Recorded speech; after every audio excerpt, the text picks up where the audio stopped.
We made it. I am so excited to be here with all of you today.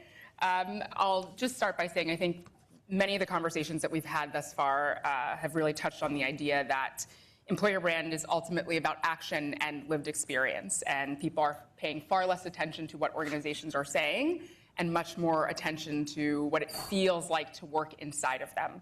They're asking questions like, can I trust this organization? You know, how do leaders behave under pressure? How do they handle conflict? Is my humanity considered? Interestingly, those are the same questions that are at the heart of parenting.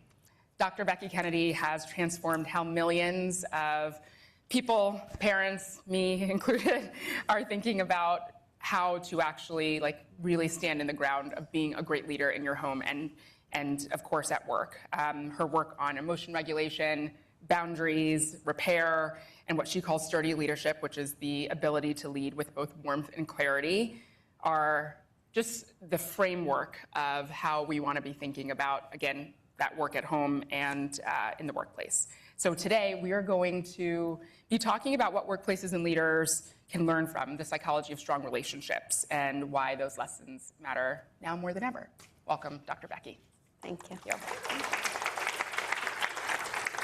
Okay, so one of the things that I will say really sort of inspired me when it comes to your work is that you said that parenting is the ultimate form of leadership.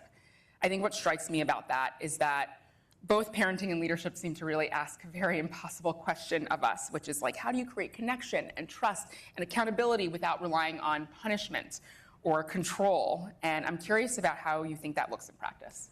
Ooh, good starting question, right to the meat of it. First of all, thank you all. I'm so excited to be here. And to me, any opportunity to take ideas that maybe in some ways grew in a laboratory of looking at families and kids and translate them to another system. I'm a big systems thinker. I just happen to work in the system of a family, but we all operate in systems all the time, and obviously the workplace is another system. And things that help in one system in terms of how humans connect tend to translate to other systems, which is good because you don't have to learn a million different things all the time. And so how do you bring out the best in people, I think is a version of your question. Yeah. Right? It's a slightly different one, but that's what I think good leaders do. I don't know, they bring out the best in people. And I think everything we do at Good Inside centers around the idea that kids are born good inside, because when you start with that assumption, you believe your job is to kind of create the conditions for that goodness to come out, which is very different from how a lot of us were raised, and definitely different from the predominant literature around parenting, which is some version of extinguish bad behavior, through fear, essentially, right? And then try to grow more good behavior through praise, which I think Tova Klein said is just sugar-coated control, which I always like. So they're both kind of forms of control.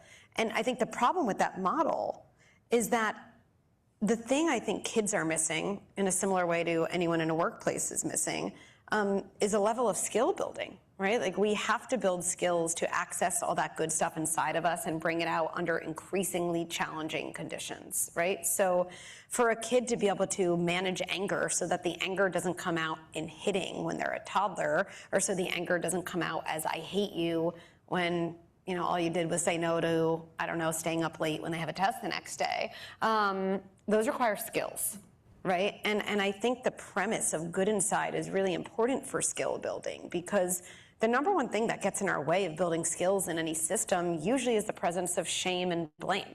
When we feel like someone is looking at us like a bad person, when we feel like someone has lost faith in us, when we feel like we are seen as a collection of our worst behaviors, none of us can learn in that environment. It's just an anti-learning environment. It's a pro-defensive environment. We feel like we have to cling to everything within us, which stops us from growing and learning. And so I think the same elements that help a parent help bring out the best in their kid can be directly translated to do the same in the workplace. Yeah. So something that feels really important to name, and I said this earlier, middle of the day, is that there's an undercurrent of fear and uncertainty. And I think that type of thing really sort of makes it hard to see the good inside. We've got a lens on, and I think right now a lot of leaders are navigating through rapid change and stress and uncertainty. And so when you're leading people through a difficult moment, I'm curious about how you actually communicate. How do you create the environment, one, to see the good inside of your people, your kid, but also to help them feel a sense of safety when, for all intents and purposes, they probably shouldn't? Yeah, so there's a couple concrete things that come to mind. So number one is this concept I call MGI, which stands for most generous interpretation. Right? I like any idea that can be translated into an absurdly actionable, concrete thing to do, just because it's the only way I'll do it. And so that's what that idea is. And I think it's best explained as contrasted with what we naturally do in our minds, which is come up with an LGI, a least generous interpretation. So I'll start in parenting and move to the workplace. I mean, you know, you have a 4-year-old and they're throwing sand and you're like, Timmy, stop throwing sand. You're getting sand in this kid's eye. And they look at you and they just take a bigger clump of sand and they throw it again, you know? And I think this is such a good example of where, and this is just a bigger principle to name, we don't respond to people's behavior. We always think we do. We do not. We respond to the story we tell ourselves about someone else's behavior. We respond to stories, which is really hopeful because we can't always change behavior right away, but we can change our story. And the story we generally come up with is an LGI. So when I'm looking at Timmy, my son, throwing sand over and over, this happens. I mean, your kid is 4. He throws sand. He laughs in your face when you say no dessert tonight, whatever. And immediately your brain just goes, my kid's a sociopath. Like, that's just what it is. My kid's a sociopath. And like Dr. Becky says, kids are good inside, except Timmy. It's like the one exception. And we do that because we're scared. And we do that because it actually takes a lot of work to separate behavior, which could be bad, from identity, which in my mind remains good. It's kind of hard cognitively. And then everything I do in that moment has very little to do with Timmy's throwing sand, like almost nothing. It actually has to do with my fear and my sense that something's wrong with him. And I'm like, Timmy, stop it. And then I see all random punishments I'm never going to follow through on. And I'm mostly trying to manage all the other parents at the playground, hoping that they think I'm taking this seriously. Timmy is like a pawn in my game now, right? Versus MGI. So right now, and if you have a kid, you could ask yourself this, like whatever your version of Timmy throwing sand is, or maybe that is your situation, if you just ask yourself, what is my most generous interpretation of why Timmy would throw sand even after I say stop? And what MGI does is it's a really powerful trick in your brain. It forces you to separate a good kid from a bad moment. It does the same with an adult. It forces you to separate your good identity from a bad moment. What is my most generous interpretation of why I set my alarm early every day, but then snooze and don't go to the gym, right? Like well, maybe I'm tired, or maybe I'm not sure, the right motivation. It just makes us think different stories. And when you tell yourself a different story, you could act differently. Because if I say to myself, you know what? First of all, I know Timmy, he's just not a people pleaser. So the same thing that stops other kids, not going to stop my kid. And it's just hard to stop something you think is funny, especially when you're 4. It's just hard to do. And then I'm going to intervene differently. I'm going to realize I should stop saying, Timmy, stop, and I should just go pick him out of the sandbox. So if I'm honest, I'm kind of asking my 4-year-old to do my job for me. That's really what's happening, right? Now I could bring that same thing to the workplace. So, I don't know, I have someone who's, constantly interrupting at meetings or kind of talking over someone else. And I'm like, doesn't respect anyone on this team. Like, I'm not responding to this person interrupting. I'm responding to the story that this person doesn't respect anyone. That I'm now just responding to a story in my own head. Versus if I say kind of, what's the most generous interpretation of that? I don't know, it's hard to have an idea and not share it, or this person has felt interrupted in other moments. But now I'm going to be much more likely to say to that person before the next meeting, hey, hold on a second. There's some reason this keeps happening. I don't think either of us want this situation where we're both frustrated. Let's get ahead of it now. I'm on your team. Let's figure this out. All because I just asked myself a different question. So that's number 1.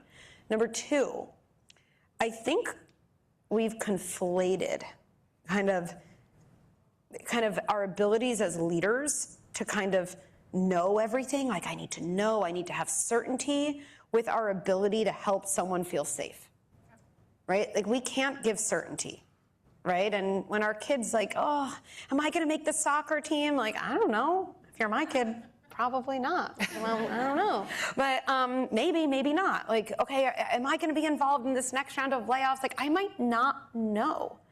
There's a sentence structure, I think, that like every leader in their home and at workplace should commit to memory. And as soon as you start a sentence this way, it's amazing how everyone can take a deep breath. I want to tell you what I know and what I don't know. Uncertainty doesn't actually make us feel unsafe as much as named uncertainty. Uncertainty doesn't make us feel unsafe as much as unnamed uncertainty. It's just when something's lingering. So if I say to my kid, look, here's what I know. You've been practicing soccer. That's awesome. You want to try out for this team. There's a lot of other good kids in town. I know all that. Here's what I don't know. I don't know whether you're going to make it. One more thing I know, no matter what happens, we're going to get through it together. It's just like I've categorized it. It's just our bodies love categories. They love to have buckets. Look, here's what I know, here's what I don't know. You've gotten whispers, like we might go through some changes at the company. There might be a restructuring. That is totally true. Here's what I don't know. I don't know the exact date. I honestly don't even know exactly who's going to be involved in that. And what I do know is if and when that happens, you will know directly. And no matter what happens, I'm going to figure out how to support you. That you can say without lying. It's just, we've been fed this idea that you should wait. Everyone wait, like wait till you know.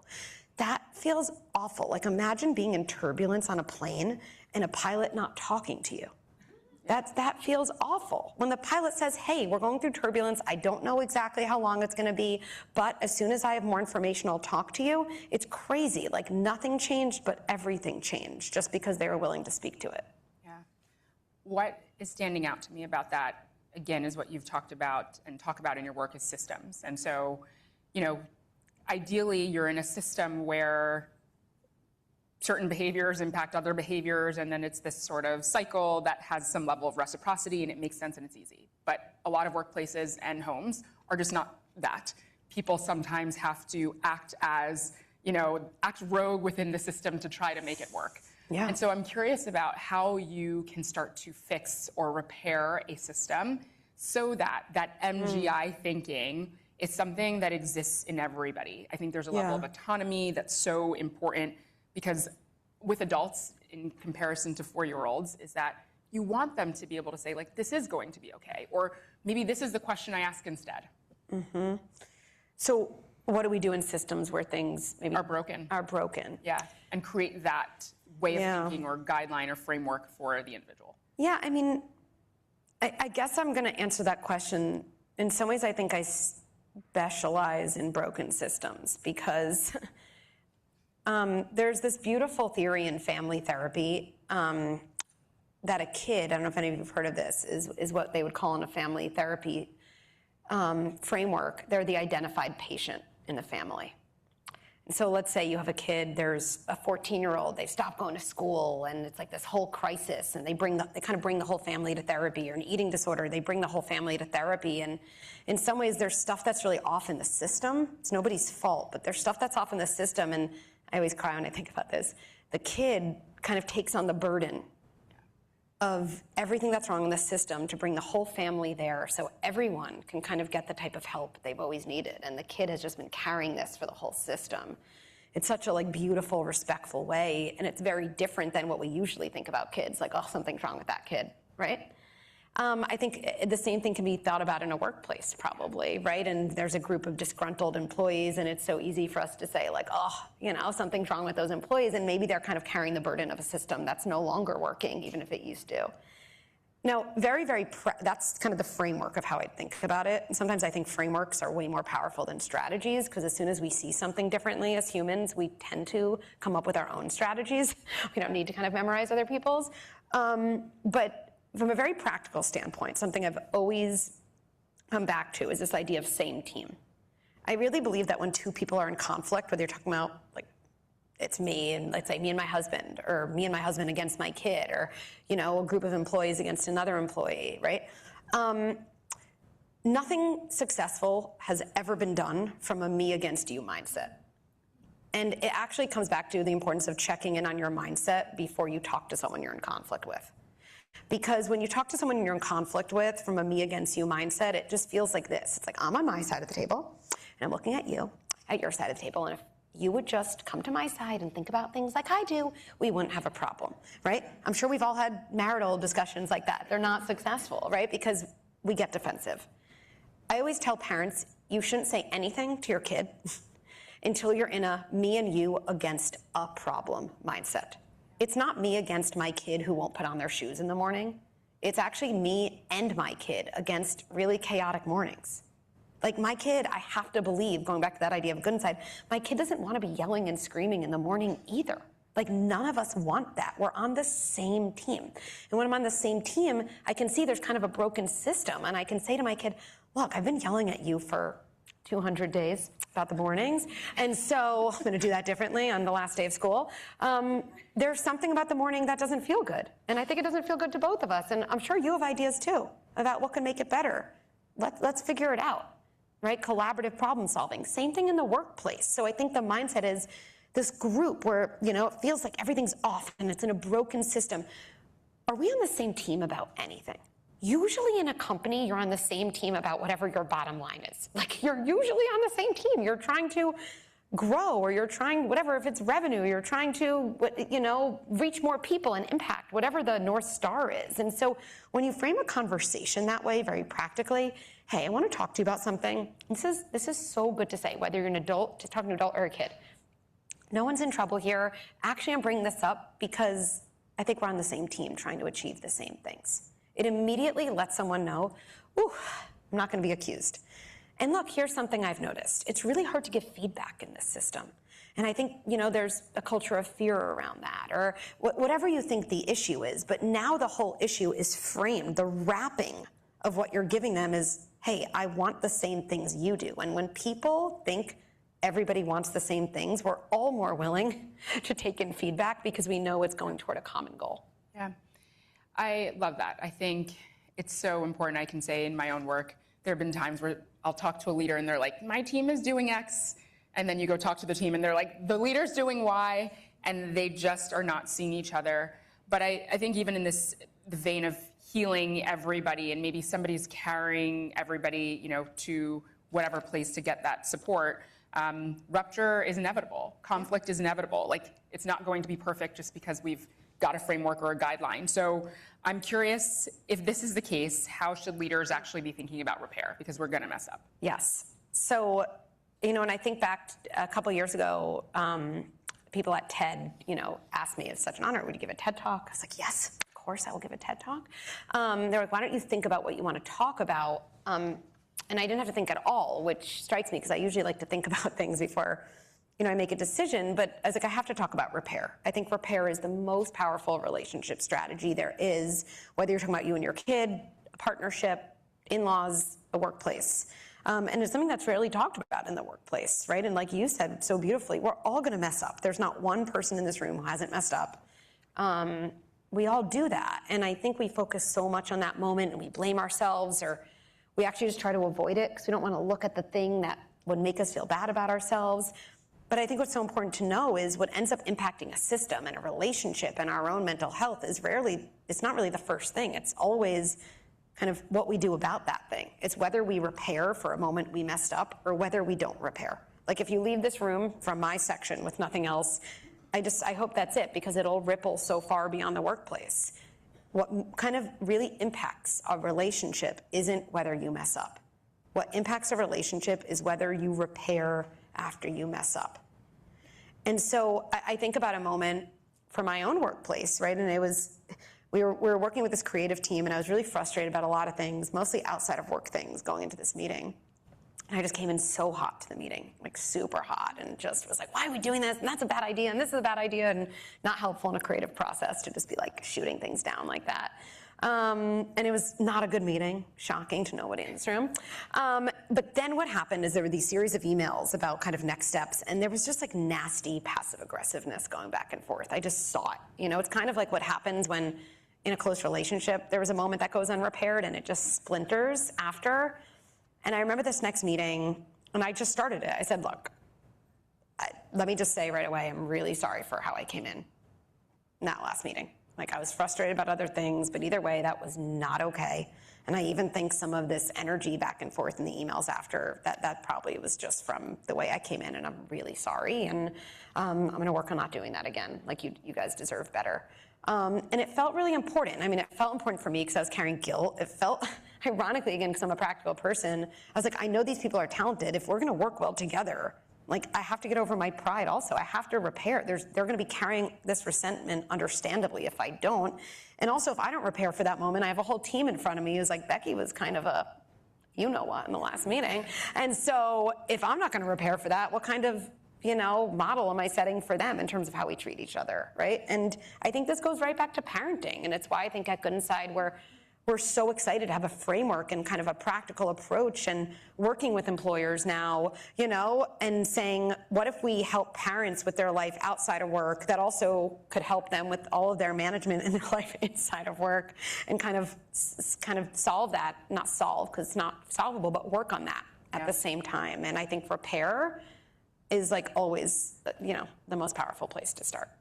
I love it. I will ask this because I think it's important to have an optimistic or like a good inside view of how we approach this, knowing that, like, you're right, it's not solvable and there's a lot ahead of us. So if sturdy leadership became more common over the next decade in homes and workplaces and relationships, like what would actually be different in people's everyday lives?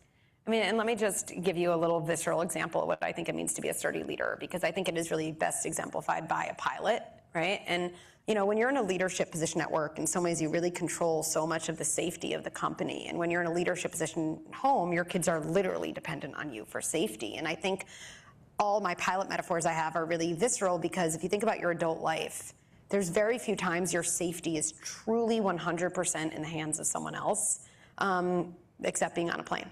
Right? And so imagine going through turbulence, right? And it's like intense turbulence, like really scary turbulence. And I think there's three pilots that you could hear. And I think they kind of exemplify different leaders. So the first is, and let's say you and everyone else is screaming, like, oh my God, this is horrible, right? As our kids do, as our employees do. First pilot's just, everyone back there, be quiet. And they're probably saying it meaner than that. Like, everyone be quiet. Stop freaking out. You're making a big deal out of nothing. You're really overreacting, and you're like ruining my ability to focus. Right? I mean, you'd be not at all calm, right? You'd be worried this pilot doesn't understand the turbulence that you sense. And you'd also probably be a little freaked out that your overwhelm was enough to make them unable to stay calm. Like, oh, I'm screaming and that makes you unable to pilot? Not good. The second pilot is unfortunately a version of modern parenting, in my mind, we've seen with an overcorrection, which is kind of like, I'm gonna open up the cockpit, and if any of you wanna fly the plane, just come do it, because I'm kinda scared, and maybe you know what to do. Also not good. And to me, sturdiness is our ability to stay connected to ourselves and our authority, which I don't think has to be a dirty word, right? At Good Inside, we believe in authority without aggression. It's just true authority. So you can stay connected to your authority and still be connected to other people at the same time. And that pilot would say, hey, I hear you screaming. I get that you're upset. Makes sense. I believe you, and I know what I'm doing. I've flown planes before. What scares you does not scare me, and so I'm going to be getting off this intercom, and I will talk to you when we're on the ground at JFK. That immediately makes you feel calm, because they saw the reality of your experience, but your experience wasn't contagious to them. That's really important. We don't want our experience of overwhelm to be contagious to our leaders. And so I think this duality at Good Inside, can I be connected to myself and connected to someone else? Can I understand you while at the same time not having that overtake me? So many things would be different. I mean, I think this is what this world is kind of lacking, is our ability to hold two somewhat opposing things at the same time. We're losing our ability to understand someone else, but not also totally merge into them. It's like we have to choose one or the other. And so I think at Good Inside, on the surface, we help with tantrums and sleep and lying and teen stuff and parenting and now in the workplace. But I think we're trying to do something so much bigger. It's trying to bring us back to this kind of multiplicity, to our ability to, be true to ourselves and be in healthy relationships with other people, and to raise a next generation that's more capable of doing that. Amazing. I don't know about you, but I'm feeling much more equipped to handle dinner time and launching career ladders. There you go. Well, I think it's a very practical thing. Whenever I'm in a room, I can't help myself. I always think the power of a community like this is if everyone in this room today just repairs with someone in their life. Maybe it is your kid. Maybe it's, the creative director you were on the phone with. Maybe it's the person sitting next to you. And it can be simple. It's like, hey, I'm sorry I did that. That wasn't okay. And I wanted to let you know that. No, but if you didn't do that, I wouldn't have done that. That doesn't count. But I think the ripple of like a really good repair, I really believe in it. And I think that that's a very actionable thing that we can all do. I'm going to do it too. So I'm signing myself up. Should we all share when we're done? Exactly. Thank you so much, Dr. Becky. What a pleasure.